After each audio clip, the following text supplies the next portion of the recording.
Excellent. All right.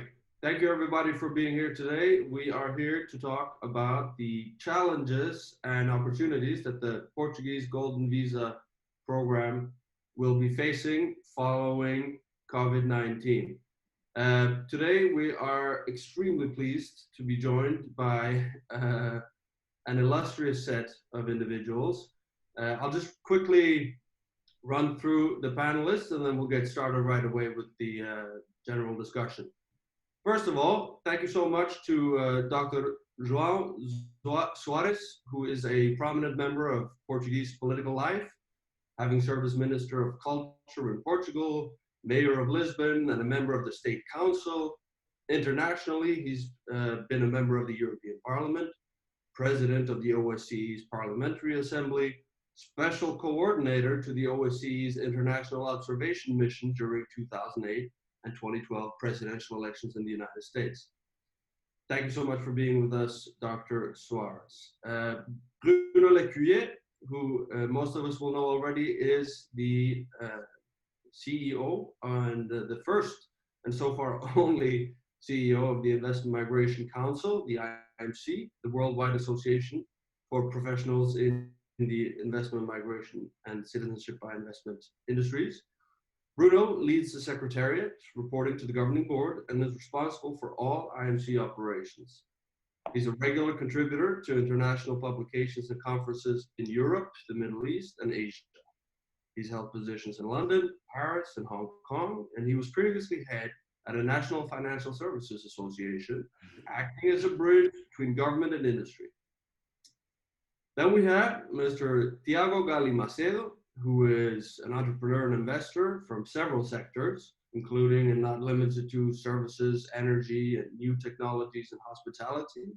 He's also the founder and managing partner of the law firm Next, Gali Macedo y Asociados, Sociedade de Advogados, registered both in the Portuguese Bar Association and the Belgian Bar Association. He's a professor at Lusíada University in Portugal, Porto Business School, and Baltimore University. He's the president of the general meeting of the ANJE, National Association of Young Entrepreneurs in Portugal.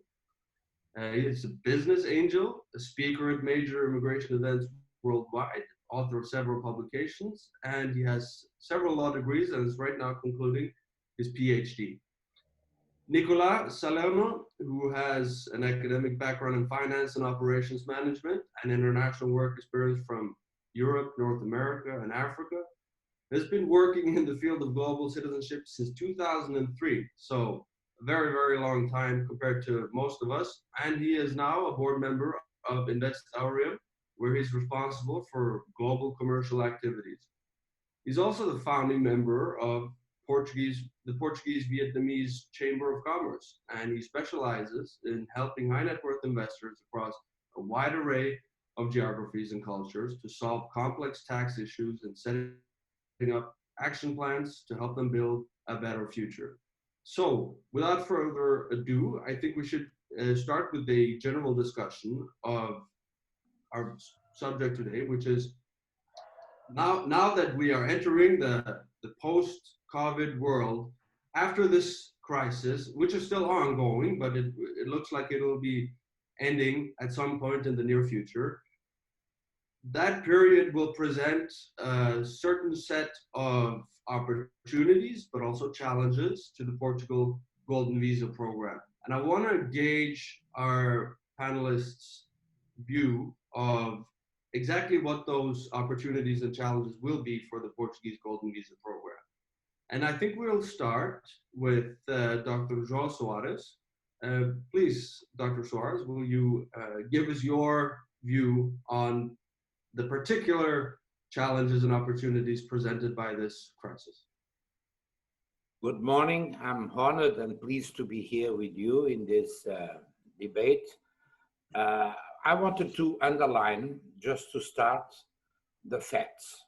The facts about the reality we are facing, and we have been facing in the last months, and what expects us in the future. Nobody can preview clearly what will happen in the next future, but let's hope things are going to be better.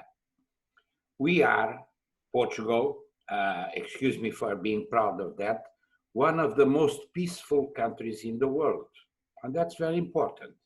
As far as you look to peace and crime indexes and ranking in the world, we are among the best. And that's a fact. You have one society in Portugal where you can be wherever you want, during the day, during the night, without any problems of crime. Of course, there are pickpockets, there are small crime problems, but it's one of the most peaceful places in the world.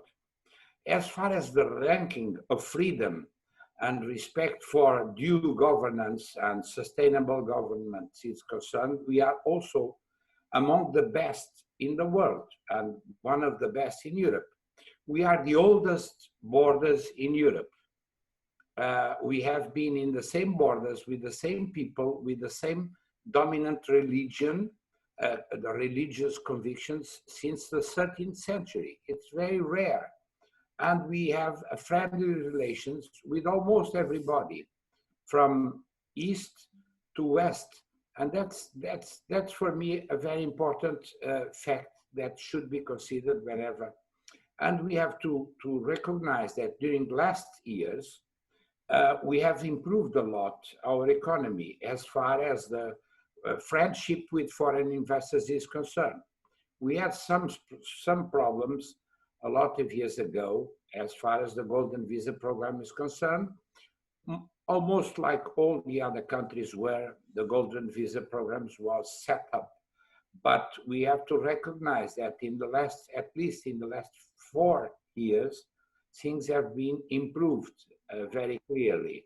And our government is doing a good work as far as international press and is concerned. The evaluation of our improvements in the last years is considerable. Our finance minister, 5 years ago or 6 years ago, our partners from the European Union and the Euro region were telling that those guys from the south, the Italians, the Portuguese, and the Spanish, they spend too much money, and they spend too much money. And that was said by the finance minister of Dutch finance minister 5 years ago, spent too much money in enjoying their life and drinking wine.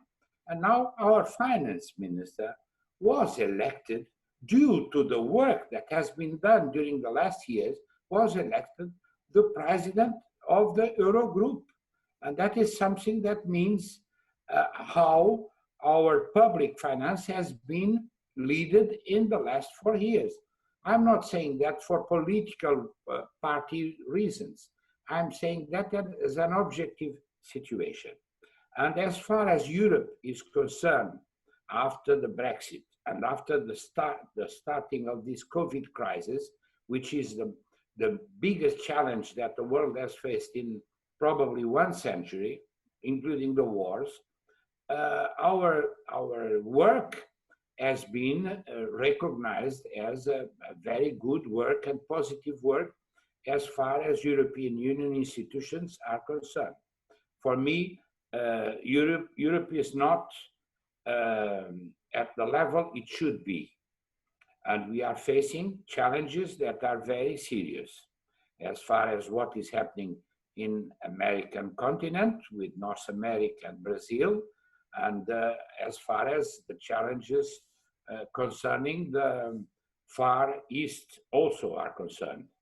But that is something that we can discuss between us. But I tend to be as optimistic as I can be as far as we have defeated the health challenge. The health challenge is something that we have to recognize that only a very small few have think about and told about. Nobody heard what they said.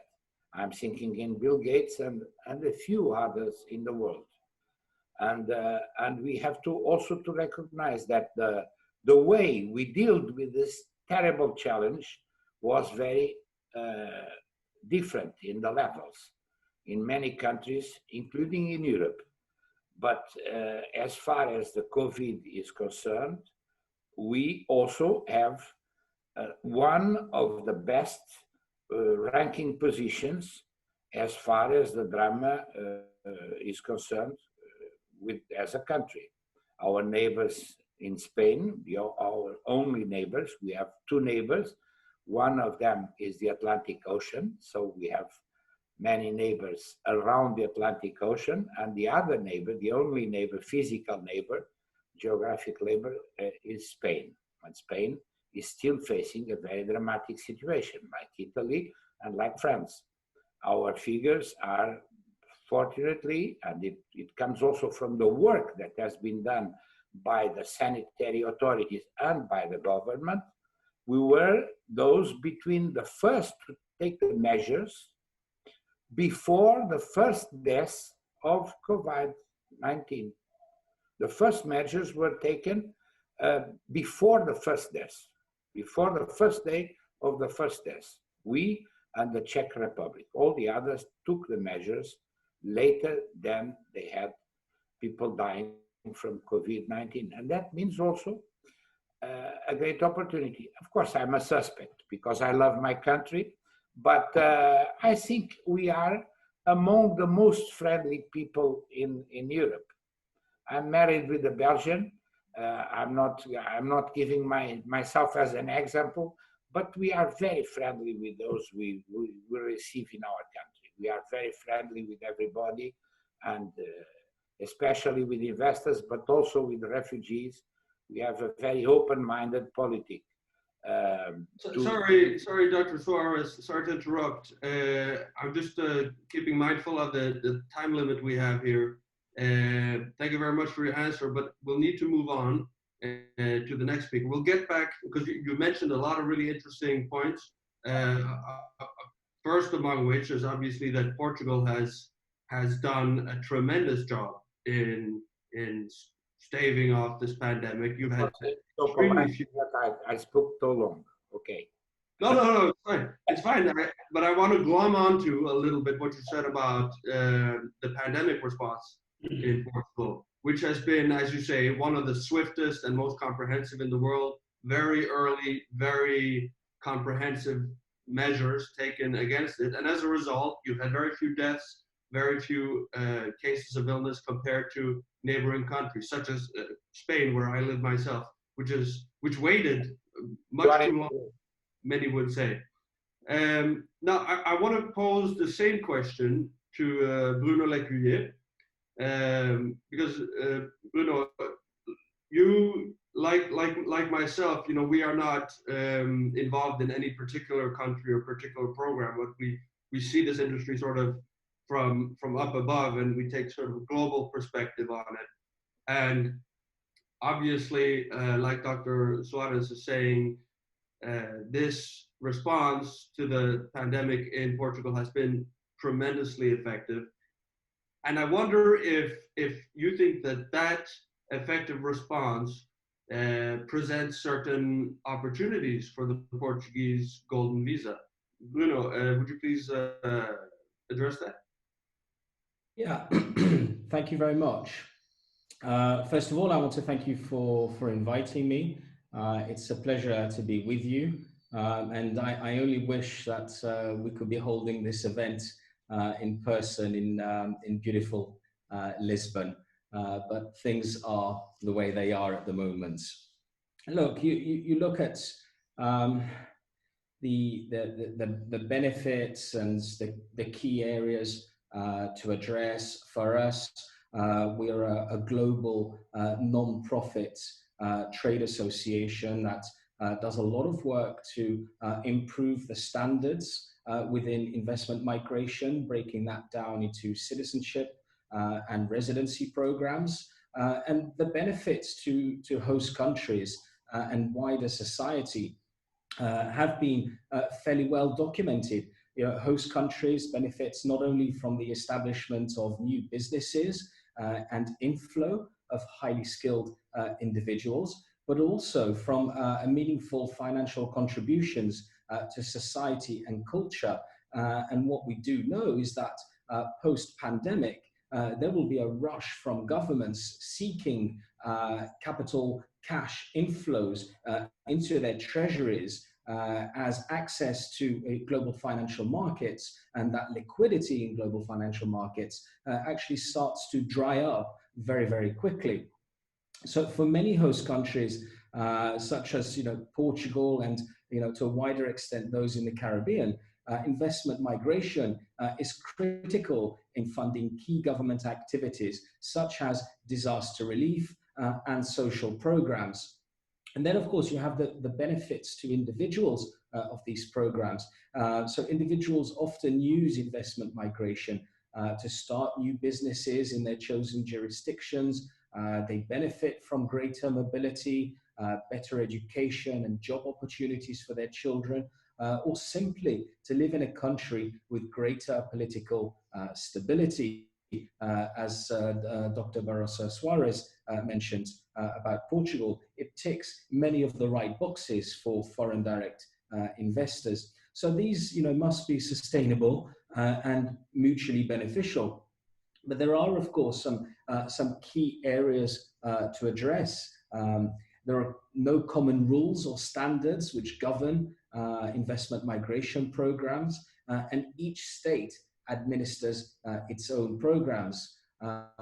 We, as a global body that's very much involved with policy making in Brussels and involved with the OECD, we acknowledge that there is criticism concerning the abuse of a minority of investment migration programs. So we strongly support the development of enhanced common due diligence standards, really to ensure that only bona fide applicants are approved across all investment migration programs.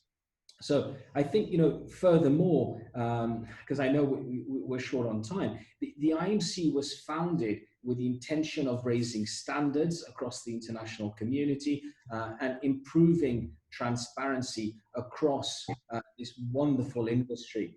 So we are supportive of further information sharing mechanisms for a start within EU member states, but also to bring in the more global community as we see more and more programs that will come available onto the international market for investors. Excellent.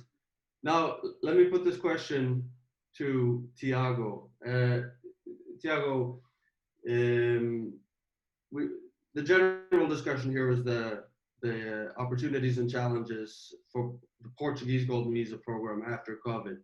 And Dr. Suarez mentioned something that got me thinking. It's a really interesting observation he made about how in the past, like after the 2008 crisis, the difficult years up until 2012, Portugal, Spain, the Mediterranean EU member countries were sort of held out as not best in class when it came to public finances. And Portugal especially has done a fantastic job in turning that ship around. And they are no longer in that pigs club that it used to be called. The public finances are now much healthier in Portugal. And part of that, part of what got the credit for that was the Golden Visa program.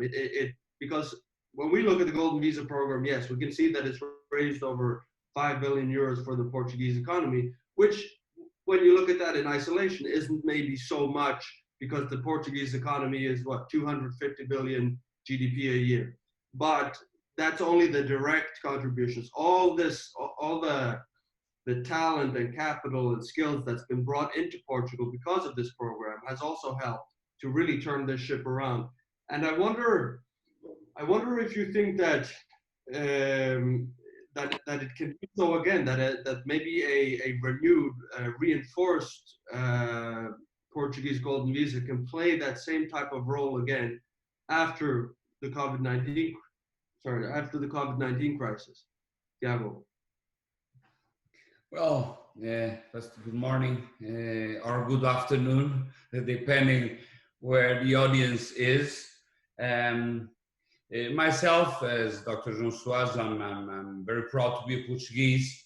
and the characteristics of our country and our people is definitely unique.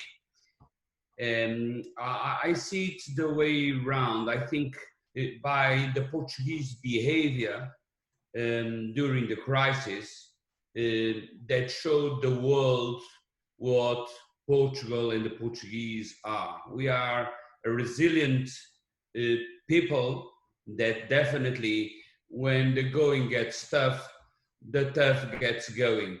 And we've shown the world that we could overcome the crisis. We made several mistakes on the past, we correct them.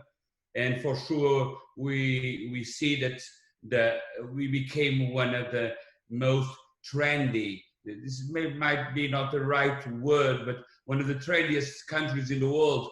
I arrived to see people from the US willing to immigrate to Lisbon or to Porto or to the Algarves or even to the beautiful interior of Portugal, what they call today the New Tuscany. I don't call it the New Tuscany. I think it's one of the most beautiful places. It doesn't compare to anything, but it is as beautiful, of course, as Tuscany.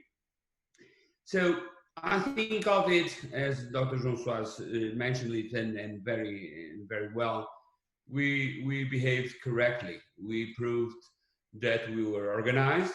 We had leaders that were capable of implementing rapidly the measures that were needed to contain, but more than that. And this is one of the key elements that we're speaking.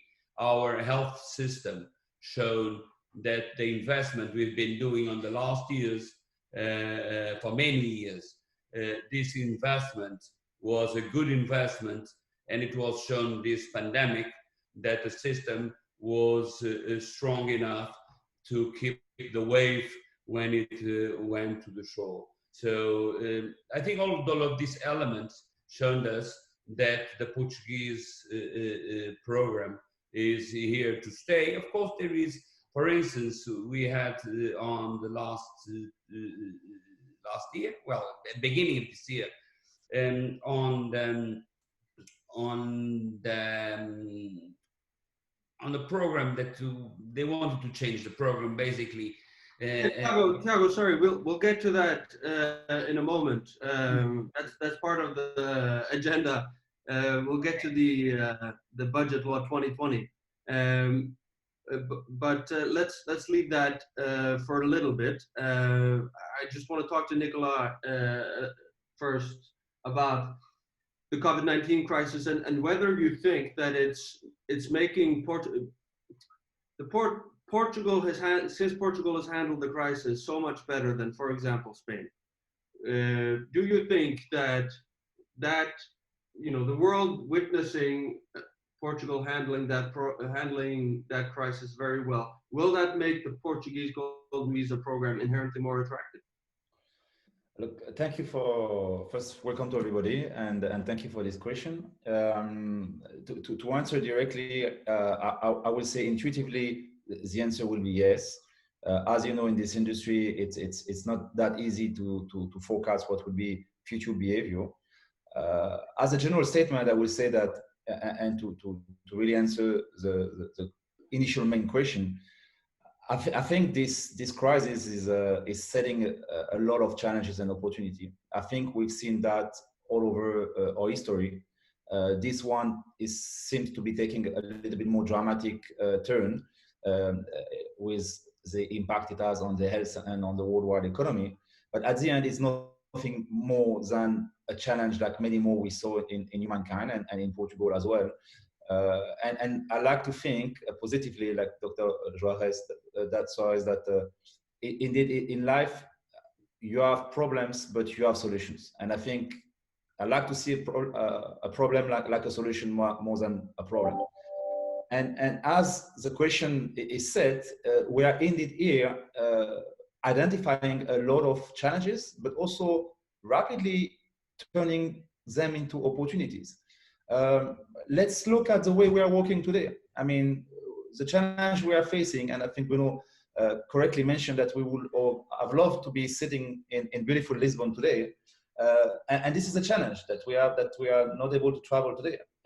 And thanks to the technology today, we are able to shorten this and find a solution. So thanks to the humankind reactivity, we didn't stop and cry. We move on, and we try to continue business and do the best we can.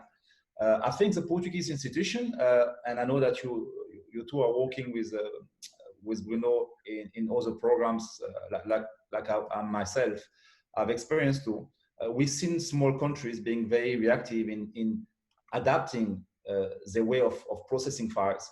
And Portugal, also a larger country, is also trying to move in the right direction. I mean, we know that today there are supposed to be a hearing to facilitate the introduction of electronic recognition of signature, for example, because we faced some issues with a restriction that we're having in different administration and different travel capabilities in moving ahead and, for example, having the deed signs. As was mentioned at the beginning, I think the primary concern of everybody is the health. I think the biggest challenge of 2020 is to stay alive for most of the people. But at the end, if you want to continue business, you need to adapt your tools to be able to service this industry the best it can. And I think, just to be short, because I know that we have many more questions to come, we really managed in Portugal to be very reactive. And I think I'm not Portuguese, I'm living in Portugal, and I've seen that from maybe a different perspective than Thiago or Joao in the panel. Because I noticed, and you correctly asked me how to compare with Spain. And I really noticed in Spain, they were waiting for the drama to happen before taking measures. And in Portugal, what was remarkable, and having my kids attending schools there in Lisbon, most of the parents took the kids out of school before it was mandatory, before the school were closing. They went to the country houses and they self-isolated themselves. So I think part of the good result that we're seeing in Portugal, besides I think the good health system and the good behavior of the people, is really mainly on the Portuguese themselves. I think they really understand they are being the wild, soft, and undisciplined people that were presented before, but I think they learn a lot, and I think Thiago was very right when he mentioned that. And today we are seeing the result of those lessons. So I think the Portuguese Golden Visa program is definitely going to see that. And as a developer perspective, we are seeing an increase in the demand from many markets. Although we were all a little bit concerned about what would be the result on such a massive economical crisis. But at the end, I can say that the demand is between stable and growing. So I think, as you say, compared to Spain, most likely this industry is going to be helping the Portuguese Golden Visa program. Thank you so much, Nicolas.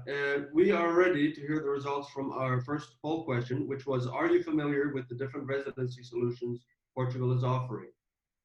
So on your screens, you'll have a poll question. You may answer that. Now let's hear the results here.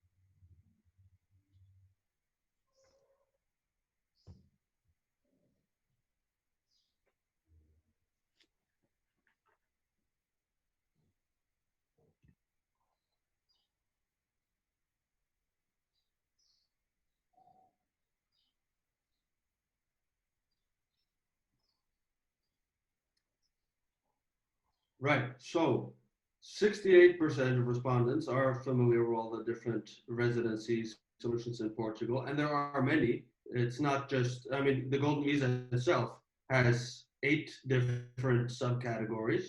And in addition to that, there are obviously a variety of other ways of relocating to Portugal. Only 32% said they are not familiar with them. for those who are not familiar, good thing for you that you are here on this conversation today. People are asking here in the Q&A some very interesting questions, and I promise we'll get to them. I just want to try to stick to our agenda here, and we'll a lot of the questions that you're asking will be addressed during the course of this conversation, and the ones that aren't will be part of the Q&A at the end. Now, I want to address this question to Dr. Suarez. João, since you are a former minister, former member of the European Parliament, former mayor of Lisbon, among many other reputable roles, in your opinion, the COVID-19 pandemic, is it making people in Portugal and generally in the world rethink their lives, how they live and work, and also where they live? Do you think Portugal, do you think it could be become a more attractive destination for physical relocation? I mean, not just to get the golden visa, but to actually move your family and your life interests to Portugal after COVID-19? That question was for Dr. Suarez. Oh, you're on mute. You need to unmute. They said you are muting me, and I understand. I know I'm a suspect because I'm in love with my country, as it was clear in my first intervention. But I think in the last years we have been, and we are going to be even more than we have been, a great opportunity for people who want to come here to live and to make their work and their investments, because we are very friendly and we have a big offer as far as housing opportunities are concerned. We are one of the most advanced as far as second homes, and we have many opportunities. Our prices are not so high as in other countries. They are also not so low as they could be. Probably the COVID crisis will put things lower than they were, because they have tendencies of being too high as far as housing opportunities are concerned. But I think there will be, and I tend to think it's fortunately on the reflection that will come and is starting about the new future. We have to improve as mankind in many continents and globally. There will be a resetting of the production in the world. We left, the Europeans and the Americans, we left that the production apparatus took place to go to the Orient and to the extreme Orient. And there is something that is clear for me from this crisis. We need to improve our production capacities. And there are a lot of countries, and ours, Portugal, is one case clear, where we have improved very, very strongly and very quickly as far as health capacities are concerned. We had no masks, as almost everybody, as the North Americans, as many developed countries in Europe. We had no masks, we had no capacities to improve our respiratory capacities and machines, and with our universities, with young people, with our scientists, and with our industry, we started redoing these kind of things that we aren't doing anymore. And yes, Dr. Torres, let me ask a follow-up question to you about that, because you raise a very interesting point about what's known as reshoring. So for many decades, you know, the Western, so Europe and North America have essentially sent a lot of the manufacturing offshore, specifically to the, as you mentioned, the Far East. But this COVID-19 crisis is sort of revealing how vulnerable Europe and North America can be in terms of their supply chains. And the reshoring trend had already been in place for the last couple of years. But now I think that the COVID-19 pandemic is putting it on the top of the agenda. And Portugal for the last, let's say, 3 to 4 years, have been, along with places like Mexico and Poland, and even Italy, have been a destination of much of that manufacturing reshoring. Do you think that, considering that so many of the Portuguese Golden Visa program's applicants are from the Far East and have experience in manufacturing, do you think we could maybe see a trend of Far Eastern manufacturing business people bringing that type of um, production to a place like Portugal and actually moving themselves to run it in Portugal? I know cases, and I think that they will improve a lot. I've been 2 years ago, I was invited by the Chinese in Macau to go there to celebrations of our revolution, our April Revolution. And I was amazed because since 12 years I have not been in China. And I've seen the improvements they have made. And I know from my own personal approach that they consider us. We were the first to arrive. I don't want to put our history in front of everything, but we were the first to arrive by boat in China, and we were the last to come out when we left Macau jurisdictions. And so we have a very good relation with China, but we have also a very good relation with Japan. In Japan, we are considered between the first who have been there, and but China, continental China, and also Taiwan. We have good relations with everybody. We have no conflicts with anybody. We had conflicts after the colonization in the 70s and in the 80s with Indonesia because of East Timor, but that is solved. And we are also very good friends with them, and they want to invest, and they are investing here. We have a Chinese community which is very able and very, very strong and very active. And that's good. Everybody feels at home here. There is no racism. There is a tradition of welcoming everybody, and of course, those who want to invest are welcome. We have a prime minister who is very friendly, and the minister of economy and the minister of finance, they are very friendly with the investors. Of course, there are big challenges. And we have to address also that. That's very important. I don't know what will happen with all the aviation companies. And that is something when we see all the planes stopped everywhere. And we have also to improve our sensibility to the environmental problems, because there is also a great challenge as far as environment is concerned. But we have also a good position in the ranking of sustainable development. I think we are one of the best opportunities to invest in Europe and in the world. Thank you, Dr. Soares.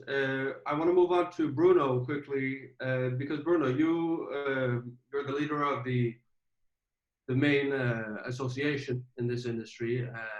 You obviously must be thinking a lot about how citizenship and residency by investment as a field is going to adapt to this new order. We talked earlier about debt and fiscal deficits in Southern Europe. And as you'll remember, the Golden Visa program in Portugal, and the one in Spain, and the one in Greece, and the one in Ireland, as well as the Turkish citizenship by investment program, and the second iteration of the Cypriot citizenship by investment program. These were all born out of government financial crises. Those are governments running out of money and only being able to borrow more money at very high interest rates, and those types of crises historically have sort of been the father of these programs. Do you think that COVID-19 will make investment migration programs like the Portuguese Golden Visa more important going forward after COVID-19? in terms of raising financing for governments. I mean. Sure. So how, can you hear me? Yeah.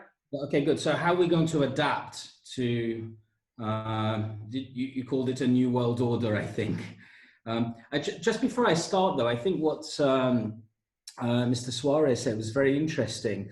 What I'm hearing from Asia, from wealth managers, banks in Asia, is that, you know, many Asian investors are kind of sitting back at the moment, and they're taking a kind of a helicopter view of what's happening in the world, how are individual countries dealing with the health crisis, and what plans they're putting in place. So they're clearly not investing right now, aside from some, you know, very specific distressed assets, which they know are going to perform for them. Everybody's in kind of taking short positions in the market.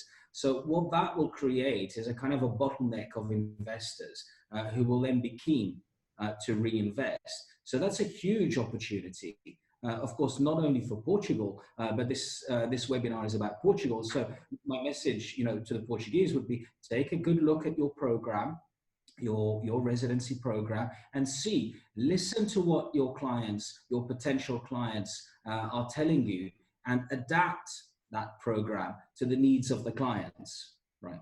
So, but moving on to your question, I guess I'm not really sure if it's a new world order just yet, because, you know, we're still handling the health crisis. Politicians are trying to scramble plans to reopen their economies. So, you know, they want to avoid, you know, probably what is going to be the greatest recession any generation has seen. We may see probably a lot of stagnation in many of the economies. What we have seen in Europe so far is member states handling the crisis very much alone.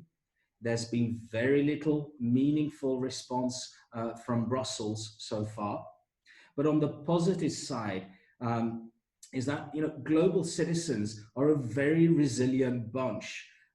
We operate in an industry where navigating a crisis and adapting to new norms is quite commonplace for our members and their clients. Just as they plan for the preservation of their wealth, in fact, more and more people are looking to plan their citizenship and residency and looking at what is a never increasing number of options on the market. So here, competition is also coming into it, and, you know, one must keep an eye on what other people are doing. But moreover, we have seen in the last few days a number of reports, and I know that, you know, Christian, you've covered this as well. There are reports and articles pointing that the demand in the sector has already increased. I'm hearing in some cases by over 40%, and that's quite normal. You know, historically, we've seen this before. There have been other black swan events that triggered people to think about their options for their residency for themselves and their families. So if you think about SARS, if you think about 9/11 or the fall of the USSR, these were all world-changing events that came as a surprise and had a major effect on all of us in one way or another.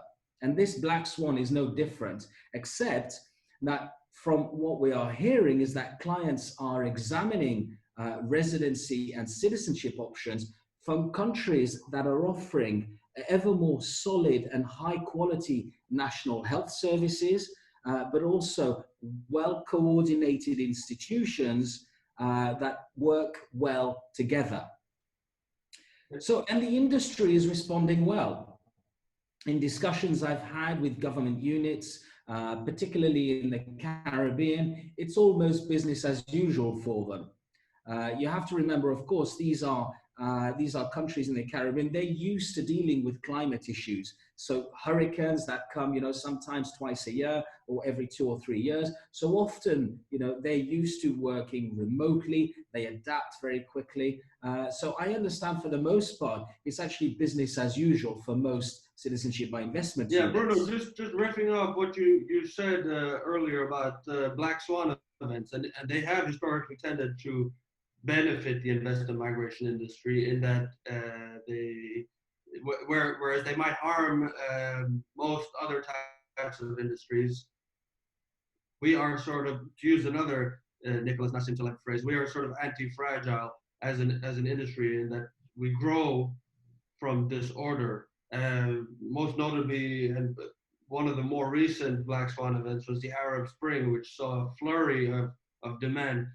Of course, the problem now isn't on the demand side. People are obviously still very interested, and even more so than before, interested in getting golden visas, citizenship by investment. The problem now is that because so many things are closed, and we'll get to that because it's been raised in the questions. We'll get to that later, how this is affecting processing. Because so many of the immigration bureaus and offices where you need to get birth certificates or tax declarations or police certificates, they're closed. So right now, like you say, Bruno, there's pent up demand for investment migration, and people are not able to take advantage of it. And you also mentioned that a country like Portugal should be looking at what's happening in the rest of the investment migration market, and how do we relate to that? How do we strengthen our competitive advantage compared to that? And this is why I want to bring up a question with Tiago, which has also been asked in the questions here that we're receiving live, and luckily it's also part of our agenda. You started, Tiago, talking about the state budget law of 2020. I interrupted you, but now I want to get back to that. As far as I remember, what happened was that it took a long time for Parliament to agree on a new state budget law, and part of that was because it included so many different things. And the thing that we're most interested in that it did include were some potential new regulations for the Portuguese Golden Visa program. And the new regulations, they were not very detailed, but they did mention that they wanted to make a price differential in terms of the minimum investment requirement between the more popular, more developed areas of Portugal, such as Lisbon, Porto, possibly the Algarve coast, and they wanted to make that a little bit, the investment requirements, they wanted to make them higher in those areas than in the areas of Portugal that are traditionally not the target of Golden Visa investors. Now, they announced these changes, and then later they said, no, actually, this would not come into effect until 2021 in any case. More recently, I've seen reports that they're saying, well, now it's been postponed indefinitely. So I wonder, since you have your finger on the pulse, and I want to talk later to Dr. Suarez about this too, since after all, he has been a parliamentarian. But Tiago, can you give us a status update on this law? Will it happen? What are the details of it? Please give us your views. Tiago. Well, Christian, thank you. Dr. Suarez is definitely has better knowledge, inside knowledge than me about this subject. But let's analyze it and see it clearly what happens. First, what did they wanted? What was approved on the Assembly, on the Parliament, was to create a change on the law to restrict the investment basically to the interior of Portugal. But basically, it's not a big issue. We have a fantastic country, and especially the interior is the one that has more potential. But the issue was, they were based that the Golden Visa was creating a bubble, a real estate bubble on Lisbon, Porto, and especially the Algarve coast. Well, first, I think that is not true, because I don't think that 5,000 transactions can change a market. They forgot to see that Portugal, as being one of the trendiest countries in the world, for many reasons, including tax reasons, because the non-usual residence regime brought to Portugal many foreigners that seeing themselves with a fantastic country, fantastic food, tranquility, a good health system, good education system, they moved, and it was those ones that created an increase on price, but everybody and all the international agencies consider that Portugal doesn't have a real estate bubble, because what happened was, since the crisis, Portugal was not building anything. So the need, with the income of the immigration that we were subjected to, for instance, it was 60,000, around 60,000 French, 20,000 Spanish, 10,000 Brazilian. You can see all of that people from one moment coming to Portugal. It was those that increased. So it was not true that it was Golden Visa that created that.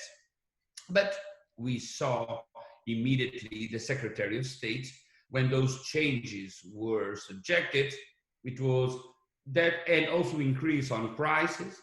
The Secretary of State said, oh, wait, this is not going to happen in 2020. This will only have, if it comes to life, it will only be in 2021. Well, we were on that point when COVID appeared.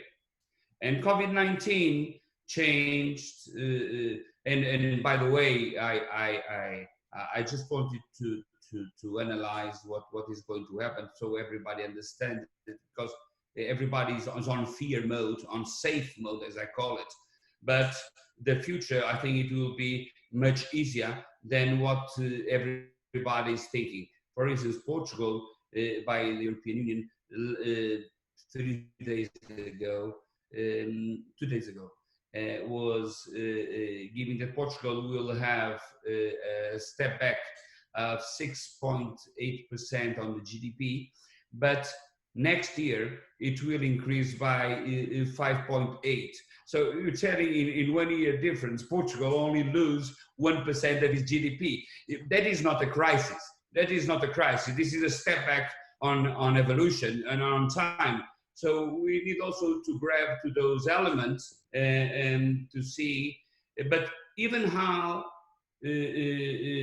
I think with COVID, these changes will not come to life very soon because the government can't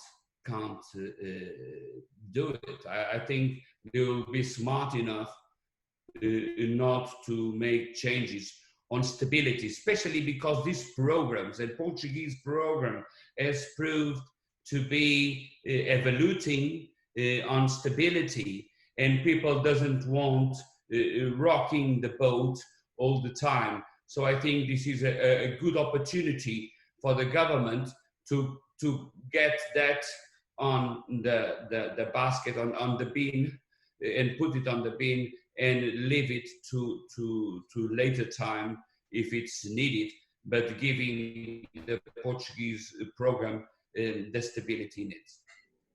Okay, I want to just bring the same question to the insider in that in Dr. Suarez.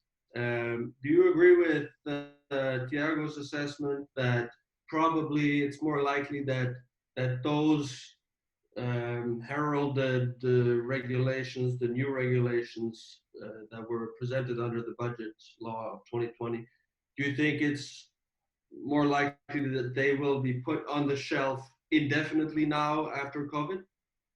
I agree with Tiago, with the general sense of what Tiago has said. And I wanted to underline two or three aspects.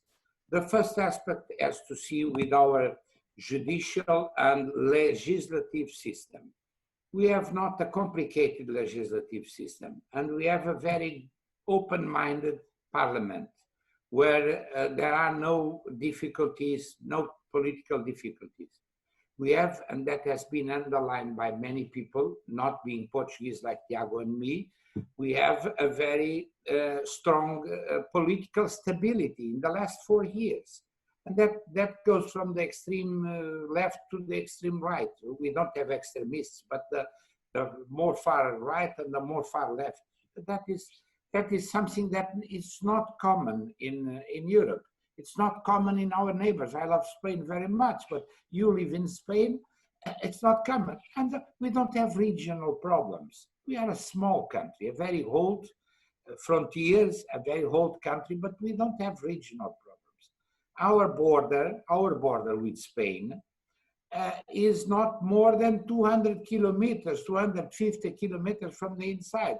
It's understandable and it's normal that the government wants to improve the investment in what we call the interior. But let's be sincere, the interior is not really sincere. It's not the interior because it's not more than 200 kilometers from the sea. And we have a very good network of public transport and of roads, one of the best in Europe. Probably we have too many. We shouldn't have done so many roads as we have done, but we have some of the best highways in Europe, and that's a fact. And I'm absolutely sure that we are one of the biggest opportunities. You underline, not me, our public health system. It has been tested, and we were among those where our hospitals were not crowded because things were being solved, and that's very important. And I hope they will still continue like that. And that is something that is taken care because, as Bruno said a few minutes ago, people are looking, and I follow the Chinese newspapers and the Japanese and in English and in French and in Spanish, and I know that they are following with many attention what is happening here. And we have young people in universities. We have this friendly way of receiving those who come from other parts. And there is a quotation of Winston Churchill I would like to make. That is, he said that the pessimist sees difficulties in every opportunity, and the optimist sees opportunities in every difficulty. I think we are clearly, in our history, we have been always in the good moments on the side of the optimistic, but not irrealistic. And unquestionably, you, Dr. Suarez, you're definitely an optimist, and we're always very happy to have optimists on our... I'm a realist. A realistic optimist, let's call it that. And I want to pose a question to Nicolas, because you've been in this industry for 15 years, you've been a pioneer responsible for helping create some country programs, in fact, like Bulgaria and so on. You've worked with all the citizenship and residence programs in the world. You were one of the founding engines behind Art and Capital. You're a global citizen. You've lived in several other countries worldwide. You could have lived anywhere. How did you decide, particularly on Portugal and establishing your family there and your base of business and being the co-founder of Investor? Look, thank you for the question. I think there are clearly two questions in it.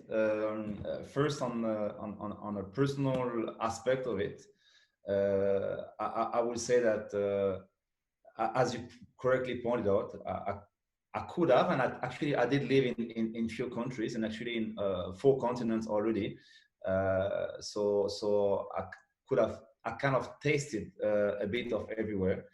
And I think being a father of 3 kids, you always look for what is the best for your family, and you need to try it. And having went around it and tried multiple systems, I chose Portugal.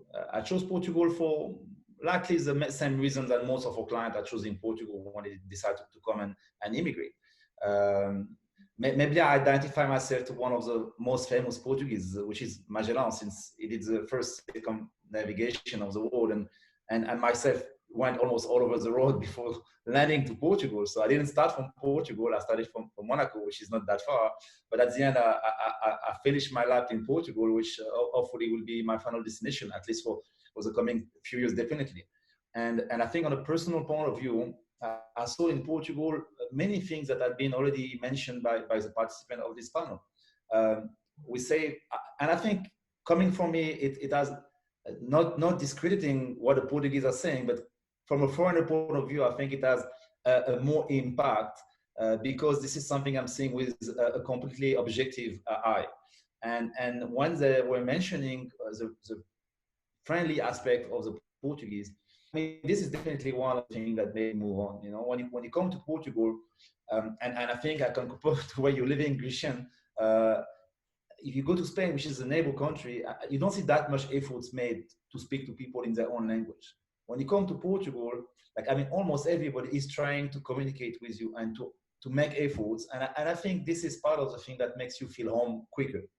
A second thing, as I mentioned, I'm a father of 3 kids. I think education is a big part of a decision whenever you are a family. And I think with that aspect, Portugal really offers a wide array between the Portuguese system, the English system, the French system.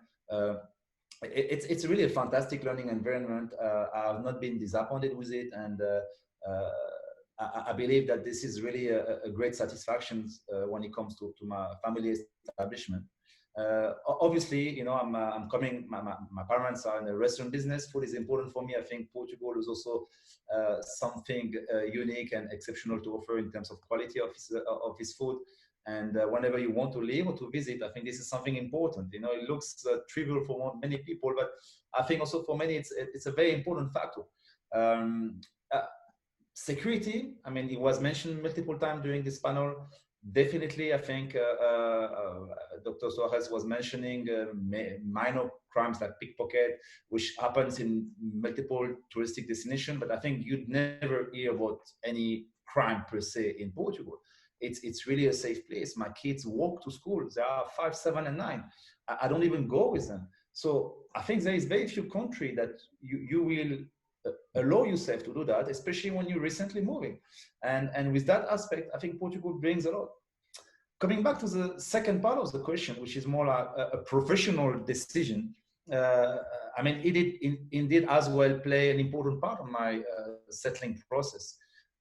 Obviously, I was, involved in multiple programs in the commercialization, in the engineering, as you mentioned, in the consulting, and I've seen a lot. But Portugal really did seduce me. For a few things.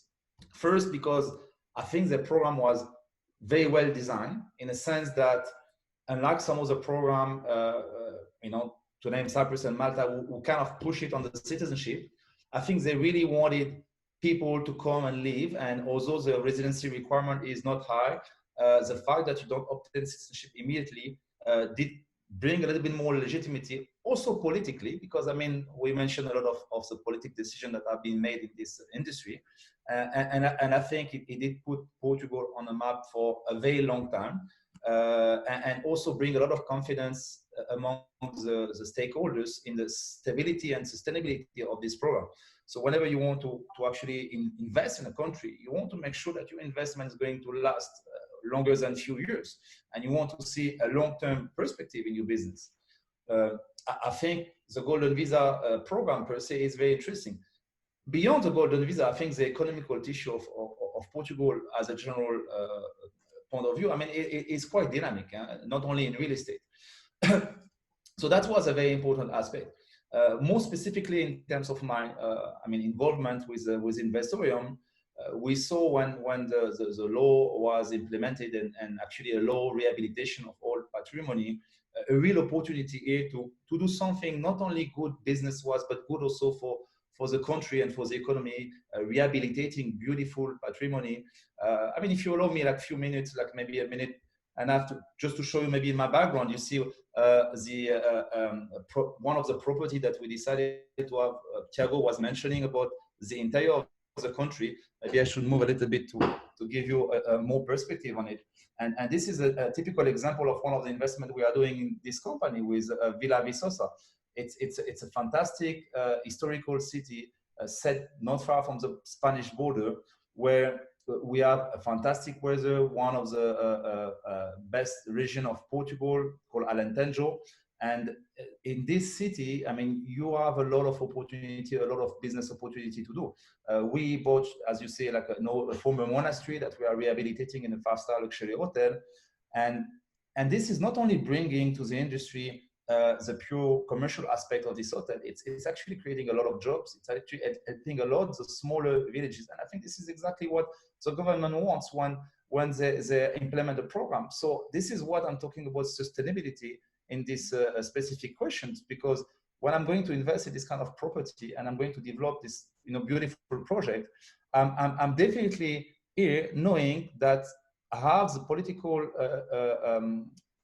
support in terms of my objective, which is the sustainability of my investment. So it was definitely one of the main reasons why also I decided to move it, because I think part of your life is personal, part of your life is your business. And I think we need to have a right balance, and Portugal gives you this right balance.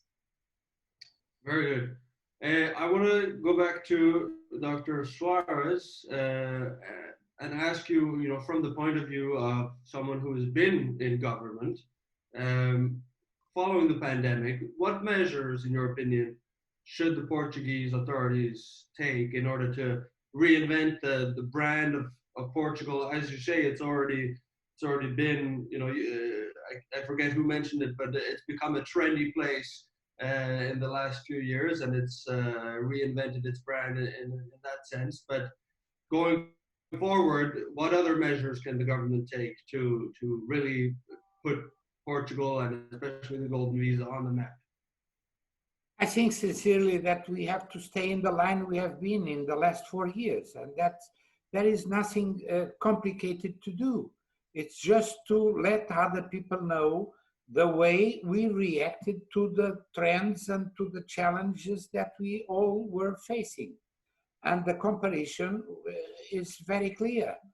Look to our neighbor Spain. I hope that they will go out also very, very strongly, I hope, but there is no comparison possible. We are one of the best places, and that's the way of being. When in the good moments of our history, I think sincerely that people are very, very acute in seeing what is happening around the world. What is happening, and as far as you go to, we don't have to make propaganda about it. To be about the political leaderships and the calm and the good contact between presidency and government and parliament. You look to what is happening, for example, in the United States, what is happening in Brazil, what is happening in some European countries, even in some of our closest neighbors, and what is happening in Portugal, and the difference is big, very big, immense. And when you look to the figures that come from the COVID crisis, from these first phases of this COVID crisis, we have still not won the battle against the virus, but we have also a clear situation comparing with other European countries and with other around the world countries, and that's the most important thing. And I think the legislative bodies we have are very clear as far as reducing the bureaucracy and giving each time more facility to those who want to invest and to come to our country to live and to work with us. That's in our manner of being. We were sailors. Our relation with our neighbors that were still not Spain, because we are older, much older than Spain, were some kingdoms and we were not so good. And so we became sailors and we made it around the world. And I think Bruno was talking about Magellan, or somebody else, or Nicholas was talking about Magellan. It's the year of Magellan. And the first sailor who made around the world was Magellan, working for the Spanish, but being a Portuguese commander, and with our knowledge and with our experience. But before Magellan, there was another one that was forgotten. That was Bartolomeu Dias, and I'm very in love with Bartolomeu Dias because he made the most important thing. Everybody considered that there was a cape in the south of Africa that was called, it was so, everybody was so afraid in humanity that it was called the Cape of Torments. And with the knowledge, with the humility, and with the guts he had, he crossed the Cape. And the Cape of Torments became the Cape of Good Hope. I hope that we are in the Good Hope road all together, but we will be surely in this Good Hope road. Thank you so much. Yeah, hopefully no torment at least. I think, yeah. Before we move on, I just want to mention the results of our second poll. We asked, do you know anybody who is interested in the Portugal Golden Visa program? 71% said yes, they do, and a surprising 29% said no. Now, I want to take this to Bruno because, as we mentioned earlier, Portugal has become kind of a hip type of destination in recent years. Worldwide media and studies show it's a very attractive destination, not only for celebrities like Madonna, but also for the people in general, whether they be pensioners or high net worth individuals from the UK or France, or people who come to enjoy the nice lifestyle and the low taxes that you can get as a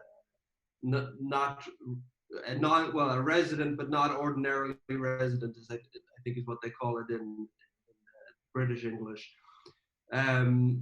So I want to ask you what is, and specifically about Portugal, not the industry in general, but what's the IMC's vision for the Portuguese Golden Visa program going forward now, compared to other residence by investment programs in Europe? I'm wondering about its competitive position as part of the framework of a global market for residence by investment. Yeah, sure. It's interesting that you should bring up Madonna. And when we say Madonna, we talk about the singer, right? Not the Madonna. Not the Madonna. I had a very interesting exchange with Ana Gomez in January of last year in the European Parliament, where she's of course very critical of investor immigration, and she brought up the case of Madonna, that she welcomes these kinds of investors rather than the nefarious actors. And of course, that Madonna is a celebrity, an influencer, fairly well known in the pop singer, at least to our generation. My kids don't even know who she is. But I guess the point is there. Those are exactly the kind of clients that you want to be bringing in to Portugal, and Portugal has been very successful at that. And the residency program has played a very important part in helping the economy back on track post 2008 financial crisis. And you mentioned the pigs of Europe, of course. But our vision is, for Portugal, it's very clear in two parts. We fully support the further development of the Golden Visa program that attracts talent and capital from an innovative industry. And secondly, and here's where we want to be quite specific, is that we recommend that Portugal actually begins to very seriously consider its own citizenship program. Just like Malta Bulgaria and Cyprus have done within the context of the EU. The benefits of citizenship programs have been very clearly recorded. I'm happy to talk about that perhaps on another session, but I know we're short of time. Well, sorry to interrupt, Bruno, but actually, what you mentioned is very interesting, especially when you mentioned your talks with Ana Gomez, because she obviously she's from the Bloque Esquerda in Portugal. No, sorry, not Bloque Esquerda. No, she has been a. I haven't been able to understand her position. She's been vocal. The vocal critic of the industry. Yeah. You obviously you invited her to the IMC conference last year in an effort to, I guess, keep your friends close and your MEPs closer. And I don't think she turned up. You have been having conversations with her in private, as I understand. What is she telling you about the Portuguese parliamentary sentiment toward golden visas? I know there's broad political support for She's not telling me anything because I haven't spoken to her in. The last time I saw her was in a Brussels cafe in January of this year, where we exchanged pleasantries. Of course, Ana Gomez is no longer an MEP for Portugal. She's now moved on. I believe she's retired from politics, in fact, so she's not involved in the political policy-making circles, either in Portugal or Brussels, as far as I know. So I don't have any ongoing contact with her in that regard. Very well. Okay, then let me move on to Tiago. We'll do a question now. No, sorry, to Nicholas. No country in Europe has raised as much capital from a golden visa program as Portugal has. And last time we checked, it was 5.1 billion euros. What is it that makes Portugal stand out in terms of raising these record amounts? Because obviously there are many other programs in Europe that have not raised nearly as much. What's the secret sauce, so to speak, of Portugal? Look, there are multiple, but I think before just going to answer this question directly, I'd like to jump on the last comment made. And I think I'd like to share my opinion on the often misinterpreted political arguments when it comes to put some questioning on the benefit on the program. Because if you look at it, as you mentioned, we're looking at a staggering 5 billion plus investment, which is a direct investment in a country. So it's a directly recorded land registry or capital investment transactions. Knowing that the land registry transaction account for more than maybe 95%, which is the main criticism that was raised by Ana Gomez at the time. If you think about it, I mean, a lot of politicians intend to kind of reduce the level of their thoughts to their personal conviction against something. But if you are to be objective with it, this 5 billion might be multiplied maybe by 2 to 3 to 4, because we exclude here the indirect investment, which is a job created in a construction or in rehabilitation that is directly a consequence of this specific investment. A lot of the real estate that people are buying actually new building or rehabilitation of buildings, and this is taking a rehabilitation, this is taking construction workers, taking supply chain support. Then we have the induced work, because this touristic activity that had been growing also in phase with this program. So a lot of additional jobs had been created, which is called induced job, because, for example, whenever we're going to do this project in Villa Viçosa, we are hiring construction team, but also because of additional people moving in the country, then there is a small shop that will open because there is a need to have more supplies in the country, and maybe a school of hostelry that will open because you need to train the people in this increasing hostelry industry. So I think It's important to mention that the number is always a bit diminished compared to what is its real impact with the economy, which is way greater than just a direct investment. Yes, and I wanted to precise that because I think often, and I've seen that in Canada before, I mean, if you look at only the investment, I think it's not a real fair, objective view on what is the real impact in the economy. Thank you, Nicola. I have to stop you there because we're running really, really short on time, and I want to squeeze in a couple questions from the audience at the end. First, I want to just pose a final question to Tiago. Now that all the other speakers have explained how their different organizations will face this new reality, as a managing partner of Next Lawyers, how do you think this will affect the immigration law industry, and what's your vision about it? Well, Christian, we were pioneers on immigration. Even before the program was established, we helped to develop the program itself, and it was interesting to see what's happening. I think Bruno already stated and very well what is happening. Of course, there will be some aspects that will be reduced. Some investors will hold their investments for a while. The ones that the 280,000 euros are almost what they have. In a period of crisis, they say, oh, let me stop a little bit and let me delay to see where things are happening.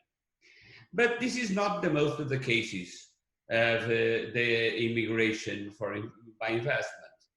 And I think if I put myself as a potential investor, especially with this pandemic crisis, I would say, well, I would love to have one country where if my kids would go to study, they would have free, fantastic, well, in my case, fantastic free universities where they were safe, where they have good climate.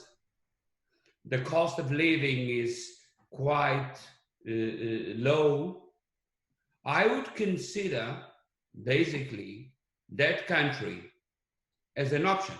And also the Portuguese program, if you analyze it, I think Bruno is keeping one thing that you mentioned, Bruno, is one thing. Portuguese program is a residency program. It's why it's not blacklisted by the European Union as Bulgaria, Malta, and Cyprus. But at the same time, the Portuguese program is a citizenship program. And we have many cases already of golden visas being and having their passport, the Portuguese passport on their hands. It's not immediately, it's also after 5 years, but you can apply if you know basic Portuguese and if you have connections to the community, you can have the Portuguese passport. So I think the Portuguese program was it's one of the best inventions because it's not criticized and blacklisted by the European Union, but at the same time, the result is the same. You get it fast because the process now has been speeded by much, and I think it's definitely an option. So in GMA, we went digital, we invested a lot on our immigration area, and we are sure there will be an increase of the number of investors on the Portuguese program, because as I always say, I say it from the US to China or Vietnam, I think Portugal has one of the best residency to citizenship by naturalization program in the world. And well, my kids would be at school there, and when they to retire, I can tell you definitely Portugal is one of the best. And it was me that's saying that. It was a British newspaper last week that was saying Portugal is the best country to be living after COVID. Tiago, sorry, I have to interrupt you again. Sorry, I have to interrupt you again, but we're running out of time. I just want to squeeze in the questions from the audience toward the end here. There's a poll going on right now. Let's see if we can get the results from that. Would you consider recommending investments in Portugal? 100% say yes. So that's very heartening. I'm gonna raise as many questions as I can before time runs out from the audience. Please, whoever answers, spend no more than 30 seconds if you can on each answer. So we'll just start from the top here.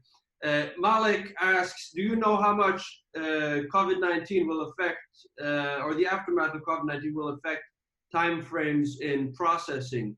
I suppose Tiago is best placed to answer that, maybe Nicholas? I could say that the processing times today is reducing. It's going to be faster and faster. So I don't think it will affect the speed. But obviously there will be some accumulated backlog now that most of the SEF's offices have been working remotely. Only a few of their offices have remained physically open. There must be some accumulation, I suppose. We haven't seen much, but remember, we more than double of our capacity of treating the process. So I think it will be faster and faster. Nicholas, here's a question for you, 30 seconds. Vanessa is asking, are investors becoming more interested in the interior? They usually come to invest in Lisbon and Porto. They are, and especially, I mean, we noticed that when people actually come to visit and they get to see the two options, they actually prefer to go invest in the interiors for multiple reasons. But I mean, the first one being the opportunity of growth and the security of the investment. Okay, thank you. Another question for Tiago. What will happen to A, the pending Golden Visa applications, B, the people who are done with the biometrics but don't yet have their issued residence card, and C, people who can't travel to Portugal to complete the 7 days required residency?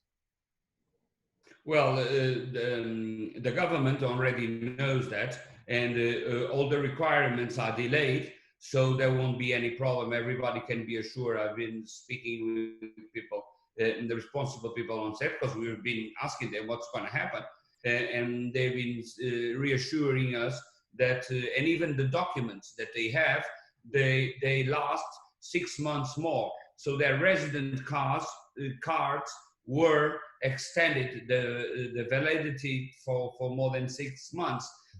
I think Portugal is adapting and fast to this reality, so I don't think that there will be an issue on that.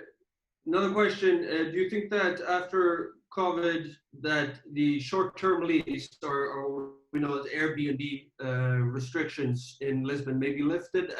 I'll probably pose this question to Dr. Suarez.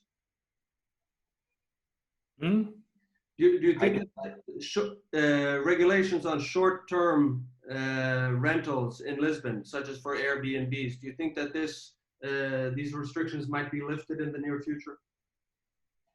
The restrictions were clear and were taken to avoid what was called the gentrification in some areas of Lisbon and of Porto, but they didn't challenge seriously the success of the Airbnb program in all Portugal, and I think the things are going better. Let's see what is the effect of the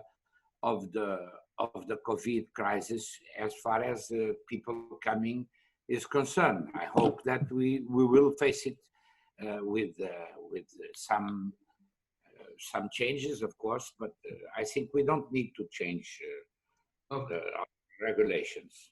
Sincerely.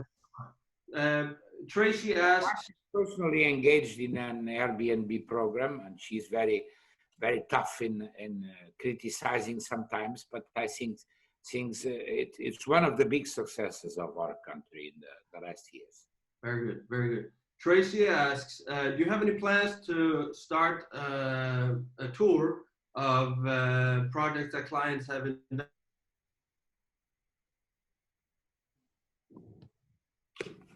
So we lost Christian. How we are seeing you? I think you weren't disconnected. So if I can come in, can you hear me, guys? Yes. Yes, Bruno. I think the question from Tracy was, your plan to start construction for your already launching projects in which clients have invested. Does that make sense? You can probably see the questions in the Q&A. What you mean is how COVID delayed or not the beginning of construction and the process of construction of the investments. Maybe it was that. Yeah. Have those been delayed since COVID-19, the construction of projects which clients have already invested in? No. I mean, that were already in construction kept on being built. Can you hear me? Yes. The project that were in construction kept on being built. For sure, we had to adapt to some regulatory imposition on social distancing for the workers, but it didn't delay the construction itself. Where we are seeing a slight delay will be on the project that are dealing with administration, so they are still in the stage of being approved, and obviously some administration working at a reduced capacity. We have to expect maybe a month's delay in the start of construction on the one that didn't start yet. But apart from that, I mean, we didn't have an impact, at least on our side. I'm talking about investor-owned projects in terms of construction capacity and construction timing. Maybe some other people might have faced different constraints, but I mean, so far as we are concerned, it hasn't seen a major impact. I think that answers the question. I can see Christian's just come back in. So can you hear us? Yeah, Chris? I can. I don't know. I got kicked out of the meeting. I'm still going. It's all right. Still online. We've answered the question from Tracy, and I can see the next question is probably from Ali Shahami, if you want to take that. So back to you, Chris. Sorry, I've lost all the questions in the Q&A. I got kicked out of this meeting, and now the questions are all gone. I can't see them. So maybe you can improvise, Bruno. Sorry. Yeah. So this is a question from Ali Shahami. Could you please explain to us what the Portuguese Angel Visa is?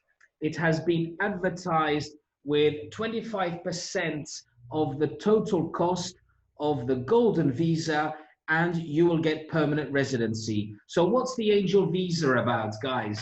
That's 25% of the cost of the Golden Visa, but the result is still permanent residency. Tiago and Nicholas.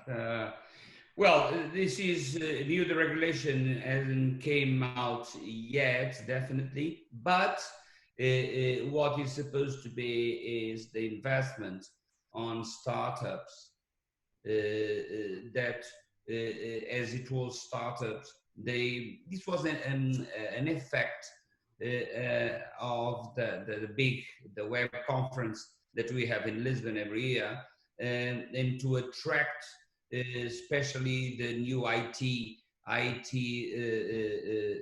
people to bring to Portugal. And of course, as the investment is done by once, then they will have permanent, because they need to revalidate, but after 5 years they can ask for the permanent, and even as I told before, they can ask for the Portuguese citizenship.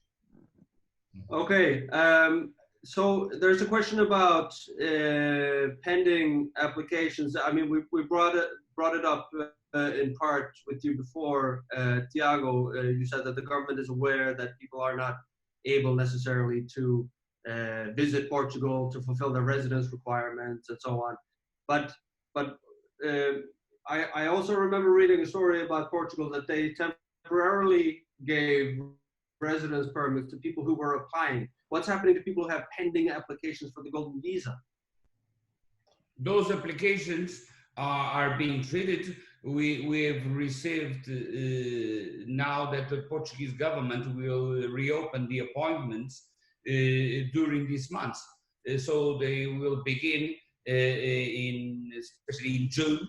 They will begin the appointment, so everybody that's online, and once they can fly to Portugal, because the planes are beginning to open during next month, and we expect people to begin coming to see their investments, also to make their applications or to get their biometrical data out. So, but the processing is going. It has been slowed a little bit, but I think it will catch up easily. I think the backlog we had on the past was much worse than the one that we will have will face on the next month. Very glad. If I add something very important, Christian, if you allow me on this, I think we have to look at it at two different things, because there's two parts of the process. First is the online application, which actually had been performing better than before COVID. That was seeing faster approval of the file. But when it comes to the physical appointment, we are seeing a delays because of the physical need to come to biometrics. So this is important to know that nothing did stop. It's just one part of the process had been delayed, but only one part of it. Not the approval, not the analysis. As long as you did lodge your file online or you did your biometric, everything went on as usual.